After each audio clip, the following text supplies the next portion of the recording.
ദിനത്തിന് സംസ്ഥാനത്ത് പൊതു അവധി പ്രഖ്യാപിച്ചു. സ്വകാര്യ സ്ഥാപനങ്ങൾ ശമ്പളം കുറയ്ക്കരുതെന്നാണ് നിബന്ധന.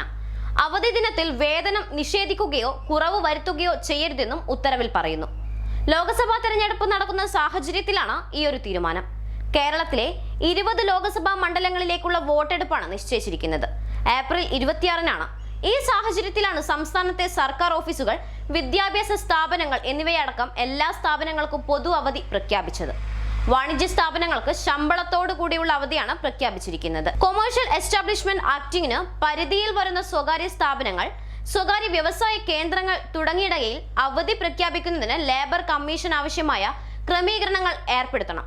അവധി ദിനത്തിൽ വേതനം നിഷേധിക്കുകയോ കുറവ് വരുത്തുകയോ ചെയ്യരുതെന്നും ഉത്തരവിൽ പറയുന്നു. News desk, news tomorrow.